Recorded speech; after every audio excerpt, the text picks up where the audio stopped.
सध्या पुण्यामध्ये अजित पवार आणि मोहोळ यांच्यातलं राजकारण चांगलंच गाजतंय। पुण्यातील मेट्रोवरून दोन्ही नेत्यांमध्ये शाब्दिक युद्ध देखील रंगले। पुण्यातील मेट्रोबाबत नितीन गडकरींना विचारा, मेट्रो अंडरग्राऊंड करायची की वरून करायची याचा विचार करायला 4 वर्ष लावली अशी टीका उपमुख्यमंत्री अजित पवारांनी केली। तर अजित पवारांच्या टीकेला केंद्रीय मंत्री मुरलीधर मोहोळांनी प्रत्युत्तर दिलं। एबीपी माझाच्या कॉफी विथ कौशिक या पॉडकास्टमध्ये दोन्ही नेत्यांनी एकमेकांवर वार पलटवार केले। खूप डिले झाला आमच्याकडे ती मेट्रो पूर्णत्वाला जा एक तर पहिल्यांदा काहींनी गडकरी साहेबांना खासगीत विचारा। शेवटी गडकरी साहेबांनी आमची सगळ्यांची मीटिंग दिल्लीमध्ये घेतलेली होती महाराष्ट्राचा। मेट्रो वरून करायची का अंडरग्राऊंड करायची ह्याच्यातच 4 वर्ष घालवली। बरोबर नाही ना? 4 वर्ष ठीक आहे, मतांतर असू शकतं। तुमचं मत काय, यांचं काय, यांचं काय तज्ञांना विचारून फटकन निर्णय घेऊन पुढे जायला पाहिजे।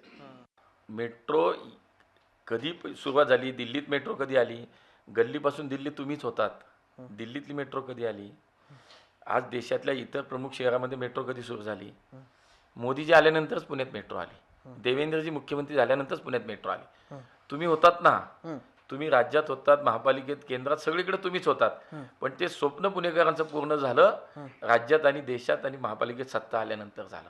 हे पुणेकरांना चांगलं माहिती आहे। त्यामुळे असं काहीतरी बोलणं किंवा असं काहीतरी व्यक्तीने मला वाटतं पुणेकरांना ते काही कुणालाच पटणार नाही।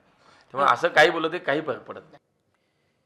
केवळ मेट्रोचाच मुद्दा नाही तर पुण्यातील विकास कामांवरून अजित पवार आणि मुरलीधर मोहोळ यांच्यामध्ये जुंपली आहे।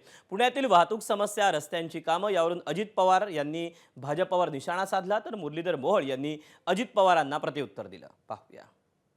जिथं एका ठिकाणून दुसरीकडे जाण्याच्या करता 10 वर्षापूर्वी साधारण 10 मिनिटं लागायची, तिथं सरिताताई 1-1 तास लागतो।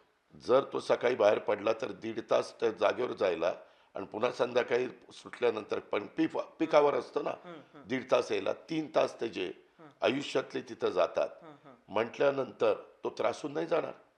बरं, कामं चाललीत होणार कधी? तुम्हाला गंमत वाटेल, मागच्या 5 वर्षाचं मी काढलंय, जवळपास 1150 कोटी रुपये खड्डे बुजवण्याच्या करता तरतूद केली। सरिताताई फक्त त्याच्यामध्ये साधारण 650 कोटी रुपये खर्च केले, 500 कोटी रुपये खर्चच केले नाही। पैसे असताना तुम्ही पैसे खर्च करत नाही। पाऊण लाख कोटी रुपये इथल्या डेव्हलपमेंटच्या करता खर्च करण्याचं प्रोव्हिजन केली, मग पाऊण लाख कोटी गेले कुठं? आज मला असं वाटतं की तुम्हाला 5 वर्षात आम्ही केलेल्या कामाचा प्रॉब्लेम वाटतो किंवा तुम्हाला अकार्यक्षम वाटतो। मुद्दा तो नाही आहे।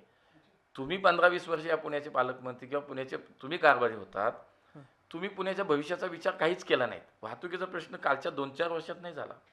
पुणे वाढणार आहे, लोकसंख्या वाढणार आहे, नागरिकीकरण वाढणार आहे, पुण्याच्या मूलभूत या ज्या काही प्रश्न आहेत, या प्रश्न हे ते वाढणार आहेत। हा विचार तुम्ही सत्ताधारी असताना नाही आला तुम्हाला। आम्ही 5च वर्ष काम केलं।